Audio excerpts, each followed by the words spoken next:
live streamers, you know the deal. Drop where you're tuning in from in the comments so I know that this is live. And then if you're watching this on replay, go ahead and drop hashtag replay in the comments. So should you have any questions, my guest or I can get back to you on them. For those of you who are joining me for the very first time, welcome. I'm 𝐉𝐎𝐈𝐄𝐻, founder of Jolt Your Career, a job search consulting firm that helps ambitious people like you land your perfect fit job. And if you're not sure what I mean by fit, feel free to dig through my content. Basically just meaning that your role should align with your values. And if you believe that, then keep watching because it's going to be a major element to what we're talking about today. For those of you who have been with me before, you may notice I am on a different level of height today because two of my clients posted this morning that they landed new jobs. Melanie girl, I see that director level role. It looks really nice on your name. Melanie used to be a technical recruiter and she's still going to be doing some recruiting, but shout out to her. And then Brett, thank you so much for your heartfelt LinkedIn recommendation and for accepting a position at AWS because selfishly, it's nice to know that someone that's kind of ethically aligned is driving demand generation at such a large company. I mean, I know that that's, a huge part of the people that are attracted to that company as well as the type of people that they hire, but I'm so excited for you. And for those of you who are tuning in by accident, welcome. Not one, not two, but 3 of my clients in the past 2 weeks have landed multiple offers. And then I realized, shoot, I've been failing everyone. I haven't talked about this topic yet. And let's face it, when you've got a polished resume, when you're killing it in the interview process, and if your type of role is in high demand, you're gonna get multiple offers. And then what do? So I asked a really good friend who is in this position himself to talk today about his experience and then also how to juggle an offer when you have another offer or when you're awaiting another offer, how to decline offers without burning bridges, and how to address counter offers. So without further ado, let me welcome Trever Johnson. Hey, Trever. Awesome. Good morning, Tegan. Happy Friday. Happy Friday. So we got a couple people joining us today too. We've got Scott and Troy and Wesley and Elmira and so many other people here. So I am so excited to see everybody, but I'm really excited to see you. So introduce yourself. I know it's been a while since you've had to do your elevator pitch, but let's hear it. Sounds great. So, good morning, everyone. Trever Johnson. I'm a customer engineering manager at Google. I've been in the industry for quite a while doing IT jobs, everything from data analysis up through data engineering. Beyond that, cloud architecture, and then eventually found my way into this role. Along the way, have made many great connections with people in the industry, people outside of the industry, and then amazing people like Tegan herself. So a little about me in a nutshell. Yeah, I see a lot of my cloud peeps in the comments, so that's exciting. Okay, so when it came time for you to decide Google was the right company for you, bringing us back to that time period, well, first, let me embarrass Trever really quickly. I met Trever at a piano bar. He was like, what is your friend, like a football player or something? Yeah. He's sitting there with this big old football player and they're just, having a guy's night, just super chill, really respectful. And at some point, we all ended up at a nightclub, right? It was just so much fun. And it's amazing where you meet genuine people, kind people, givers. And at that point in his career, you were kind of exploring some options and you evidently trusted me enough to say hey, let me say what I'm thinking, and then, what's kind of some additional perspective. And you already knew the answer to what you wanted to choose. It's just hard when you're in the moment to feel like you're making the right decision. So, little bit of recap. You had an option where you had a director level title at a smaller company. You had multiple FANG offers, and you ended up choosing the job, not with the highest title, not with the highest pay, but with the most exciting challenge for you. So share your perspective. Take us back there. Yeah, exactly. So like Tegan mentioned, I had 3 different offers on the table at this point, multiple different levels, multiple different pays, and then beyond that, multiple different growth opportunities. And really in my head, I sat down with myself and said, what do I as a person value? And I drew some things on a whiteboard. I drew a box that said growth, and I thought about growth. What different dimensions of growth matter to me? I thought about professional development. What types of ways can I grow? What types of things can I learn? I thought about career growth. What sort of career opportunities and pathway do I have at each one of these options? Then I thought about the money aspects. Okay, what's my salary? What's my bonus? Do I have stock there? What does this look like? I then thought about 401ks, other tangible benefits, insurance, that sort of stuff. And then beyond that, I thought, where does this leave me as a person in the future? And then tried to weigh those things against each other. Money was important to me at that point in life. Growth was important. But when I looked at the two, I tried to find that balance. I'm like, both have some sort of weight in this equation. And I sat down and I'm like, which one's going to challenge me? Which one can I grow in? And that's why I ended up making the decision I did, because even though one of the jobs might have been very easy, was a very simple transition from where I was being a cloud architect, familiar technologies, and where I thought I would end up. I really was attracted to that growth opportunity and honestly the people. One thing that some people overlook sometimes in an interview, the company might be interviewing you. You're also interviewing them during that process. You're taking little pieces of their culture, the way they treat you, things they say, everything around it was kind of that hidden item on my list there. Growth and learning was, I'd say, item 1 or item 2. Very equal to that was the people in my decision. So much to dive into there. So for those of you tuning in, he said growth, professional development, like upward mobility growth within the organization, professional development, money, benefits. Those two are 2 different things when talking about compensation, even though a lot of people talk about them in the same way. A futurist mindset, where will this take me in the future? And the people, which is huge. I'm so glad that you mentioned, the interview is a 2-way street. And that brings me to kind of one of the first topics that I promised I would talk about today, how to juggle one offer while awaiting another. When you are making the interview process a 2-way street, transparency is key. And so when you're chatting with recruiters and they ask you, are you interviewing anywhere else? It's absolutely okay to say, I'm exploring my options. Yes. And it is absolutely okay when you get an offer to contact the recruiter and say, I'm very interested in this organization. I do have another offer on the table. Can we expedite, final rounds so I know how to make an appropriate decision? And if you build that trust, and if it is a 2-way street throughout the process, chances are, if they want you, they're going to do what it takes to get you there. And so, Trevor, did you just in one day get all the offers, or how did that happen?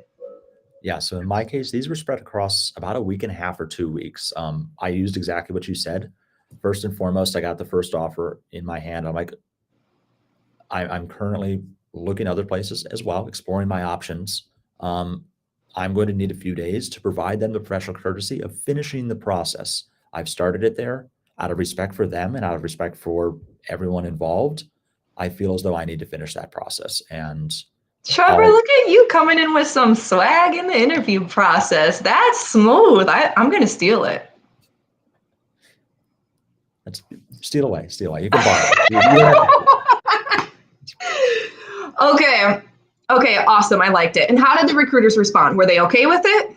Yeah, they were open to it. In a previous life, much earlier than that, I did have some recruiters that handled it a little bit differently. That the way they handled it and the way they said, well, we did an answer in 12 hours. Yeah, well, I realized from that makes the point, answer real easy. Exactly. And I'm like, okay, so that's kind of one of those ultimatum sort of things. And I realized after that, I'm like, this was not a place I would have wanted to work anyways. But I would say in 80% of the circumstances, you have that dialogue, you form that relationship with the recruiter and that open conversation throughout the process, and there's no problems after that. Bryant says he's stealing that too. Your line, yes, everybody, to repeat that, it was something like, out of respect for the other organization, I want to follow through with the process. That says a lot about your character and is truly in line with all of the other values that you would have articulated to them throughout the interview process. And so that's really exciting. And so then you get these multiple offers spread out between 2 weeks, and you have to turn 2 of them down.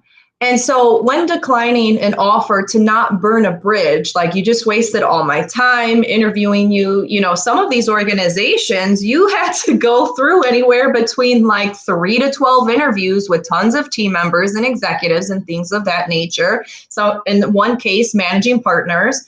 And so when declining offers, obviously etiquette matters. And the more transparent you are throughout the process, so there's no surprises, the better declining goes when it comes to not burning bridges. What are your thoughts here? Yeah, so throughout the entire time, it's a matter of respect, a matter of communication. So first and foremost, when you receive the offer, thanking them for the offer, thanking them for before that, after interviews, thanking for the opportunity, thanking for time, and then, rewinding, when you get the offer, thanking for the offer, thanking for their patience in your process of consideration. And then once you get to your final answer and you have to decline, in my case, 2 of the 3, thanking one final time, saying, thank you for the opportunity.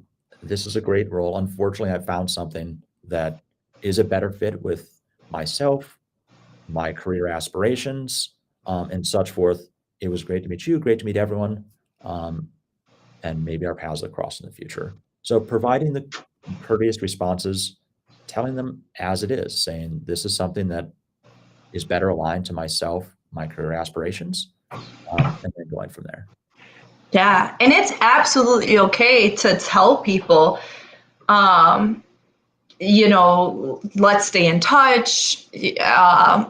And above and beyond that, if there was someone else in process that you're interested in, I'm so excited for them. However, if you need to explore additional candidates, let me put you in touch with X, Y, and Z and refer other people that you think would be a good fit for that role. Because that's just so damn classy, right? It makes a big difference when you're on the interview process. And then in your case, if you're, or anybody's case, if you refer other people, other qualified people who might be interested in the role and are definitely capable, you're going to skyrocket their chance of getting the opportunity, saying, hey, knowing what I know about this position, I know she would be amazing at this role. You know, definitely reach out to her, tell her I sent you. I know she's happy at where she's at, but she would be so excited about this opportunity to take on this type of challenge. And that totally makes the recruiter's day. Exactly. Great people network with great people. And they know that if you got all the way through that process and got to the final offer stage, like, you're most likely a great person and you most likely know great people. So when you do that type of referral, it's an easy way for them to be like, oh, well, they already know about the position. Yep. They most likely know great people. Let's get this person through the process. It's a win for you.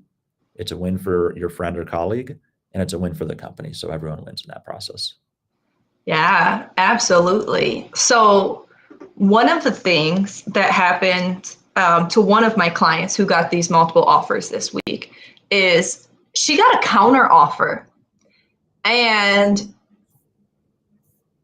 I was insulted by it. It's hard for me not to feel emotionally invested in the people that I work with, because I get to know my clients so intimately, that they become part of my family. It's like, I'll say like the JYC fam, but like at the end of the day, business or not, these people still matter to me. It's not a transaction, it's a partnership. And the first thing that came to my mind, now, of course, I didn't tell her this off the jump, but I was like, well, if you appreciated her that much, you should have treated her well while she was there, paid her what she was worth, gave her the challenges she was asking for. All of this red tape when it comes to, oh, well, we promoted so-and-so because of this and so-and-so because of this. Somebody can only wait so long to have the type of opportunity that they're looking for. And if your organization can't provide it, well, then, yeah, they should go to an organization who can provide it for them. And the leader should be happy for them, because great leaders want to be able to help their team grow. And if their organization is a handicap to that growth, then by all means, cheer them the hell on. Give them a recommendation, and celebrate them. But that's not always the case. And so in this client's case, she got a counter offer, and she took it seriously. Oh, well, I'm comfortable here. It's the pay that I wanted now. You're a leader. You have a large team. You're responsible for a lot, Trevor. Would you accept the counter? What do you think about them? Yeah. So from my perspective, from a personal perspective, I think you hit the nail on the head.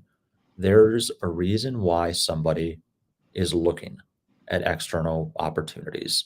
It tends to be either based in pay, based in people, culture fit. There's many different reasons. But once you get that counteroffer, you have to sit and ask yourself, what was the reason that I initially looked? And how does this change, this extra money or this extra clarification role? Does that resolve that issue? The other part that you have to consider is you just told someone that you were leaving a company. You are now going back on that. There are some circumstances where that's taken into consideration in relationships. I don't want to call it retaliation, but it's a consideration that's taken by some people from that perspective. So keep that in mind as well, because I think that's a strong thing to consider when considering to accept a counteroffer that might be offered. I absolutely agree. I've had one client this year, and we're 5 months into the year, that accepted a counter. She had been a contract employee for years and wanted better benefits. And the leaders that she had kept saying, well, I'll try to make it happen. I'll try to make it happen. Well, there was some turnover and those leaders were gone. And so she was directly reporting into someone high on the totem pole. And she said, hey, I've been asking for this for years. I have been offered a position. I would have loved to stay here, but the organization has made it impossible. And that leader said, oh, I didn't realize that this was the case. I'll make you a full-time employee if you're willing to stay. And she did. And there's no harm, no foul. She spoke back to the other recruiter, and she was transparent throughout the interview process. I am looking to leave because I've been a contractor, and despite being promised a permanent role, have yet to receive that after all of these years. And so I need to do what's best for me. And although I love my role and my company and my leaders, this gap has to be met. And so I'm being very intentional about where I look next, because I want to make sure I still keep, great leaders, great company, a great challenge. And so that very few cases do I see that making sense, but it's possible. So for those of you tuning in, I'm not saying don't take an offer, a counter offer, but think about it wisely. And for those of you who had the emotional, that loyalty when you get that counter, well, I feel loyal to this company because I've been here so long. But has that company been loyal to you? So if you're coming at it from an emotional standpoint, which we do, employment is oftentimes a part of our identity, and we love the people we work with in a lot of cases. If we feel loyalty, there's some type of connection there.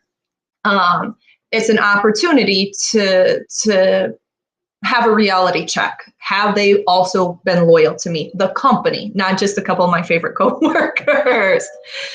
So, all right, Trevor, I know we're coming up to the end. I know you got a lot of work to do.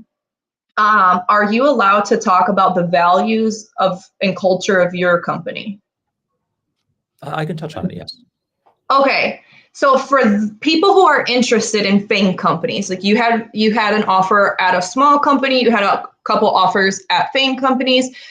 The different FANG companies all have very different cultures and very different vibes to them. If you're interested in working for Google, those cafeterias, these lunches that you guys get, I'm really jealous. There's something about tech that just like makes me want to wear stretchy pants every day. But when it comes, because you said the people matter to you. So what is it about the people at Google that make you excited to work there and make you feel proud to say, I know I made the right decision because I'm surrounded by people who fill in the blank? Yeah, so I think it's people who care, people who empathize, people who can connect and respect each other within the company, customers, and the opportunity. I think looking at all three of those in those three respects is really something that's valuable from a perspective of what am I doing and what impact does it have to me, to the company, and to everyone around us, to the world as a whole. So I think that's the big thing that led me to this particular role, is the fact that everyone shows that respect, empathy, shows that connection, and very importantly, during the pandemic, shows the human element. So I think those are the big things that attracted me from a culture standpoint to make sure that this was the right decision. And throughout the pandemic, really reinforced that decision and said, I'm in the right spot. And I would believe this is the spot that I will be for a long, long time.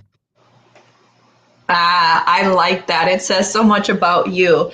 Okay, so anybody in the comments, do you have any questions for me or Trevor? Because I know I got to get done on time with him because he's got a meeting to go to. So I'll give you a second to pop those in. Trevor, next week, I am actually going to be speaking to someone within HR who is going to talk about human resources in a post-pandemic world. How do companies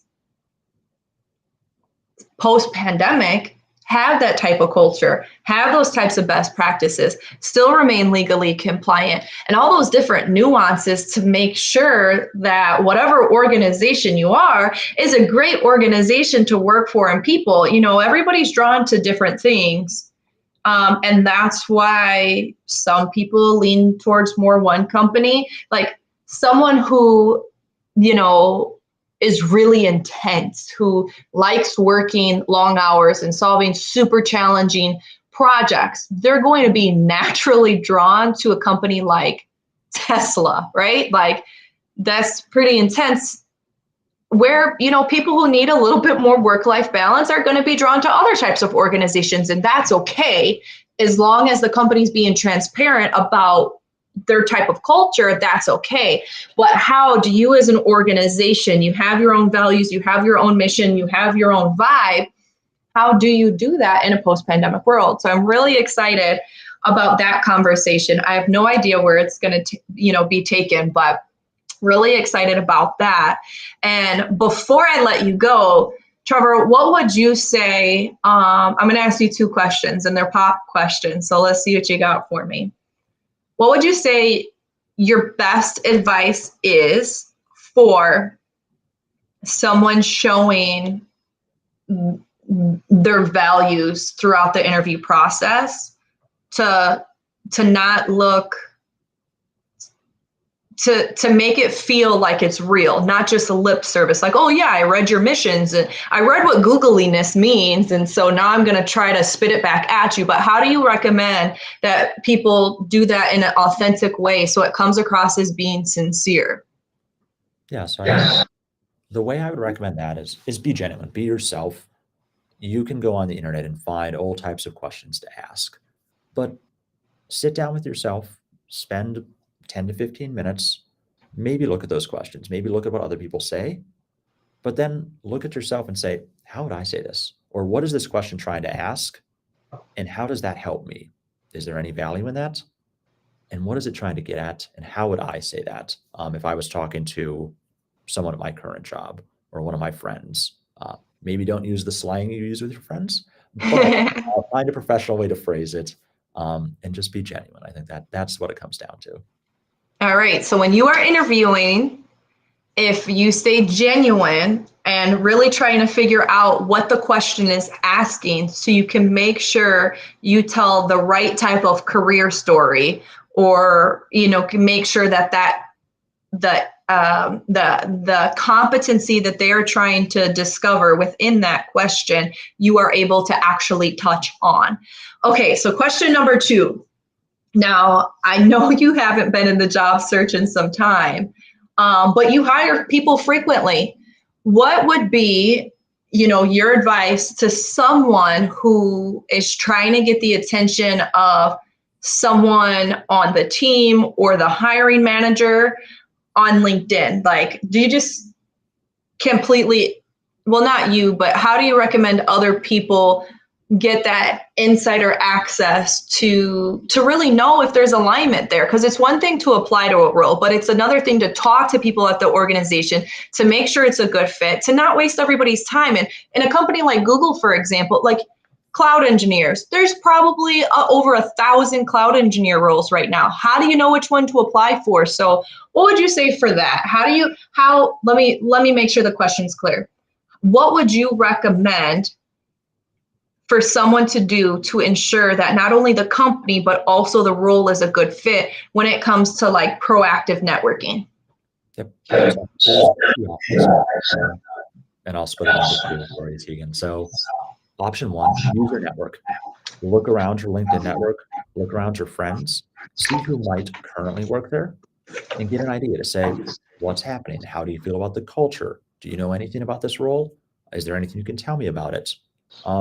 Option 2, in that same vein, someone who may have previously worked there. Cultures do evolve over time, so keep that in mind when you're talking to them. Maybe ask them why they left. If you're an open friend with them, be like, hey, what caused you to leave? And have those conversations in your network. That's, I'd say, the first place I would go if I was in the job search. The second place, I would have an open conversation with the source or recruiter that touches base with me first and be like, hey, I'm really interested. Ask them to talk about the role. If they aren't giving you all the details you want, it is a fair question to say, hey, is there someone in the role or on the team that I can talk with as well?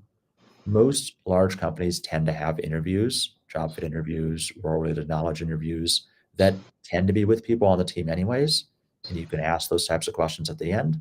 Most interviewers do try to spend 5 to 10 minutes at the end to let you ask questions, and that's a perfect spot to ask those.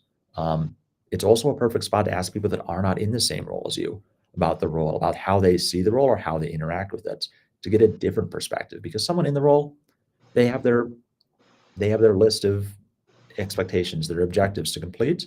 Sometimes it's nice to see the external perspective for maybe a auxiliary role that supports them, or that particular role supports, to see what that perspective is as well. Oh, I love that. That's actually, I got my DB3 swag on today. That's actually what a candidate I'm recruiting for right now mentioned. So everybody knows me as a job search coach, but on the low, I sometimes still recruit. Don't tell anybody. It's not my favorite thing in the world to do, but for some of my startups and, small business clients, I'll still do it for them because I love them, and finding great talent is hard. But I'm currently looking for an executive admin who's willing to do international travel. And so it's kind of hard to find somebody who can just pick up on a flight and be gone for 13 days. And that's exactly what she did. She was like, well, I want to talk to somebody who's adjacent to the managing partners to, you know, make sure it's going to be a good fit. And I was so excited that she did that, because it's like, yes, empower yourself as a candidate to make the right decision for you. Because like Trever said earlier, at the end of the day, the interview process is a two-way street. So Bryant, Jason, Dan, Sean, LinkedIn user, and everybody else who tuned in today, thank you so much for joining. Trever, I appreciate your time. I will see you all next week.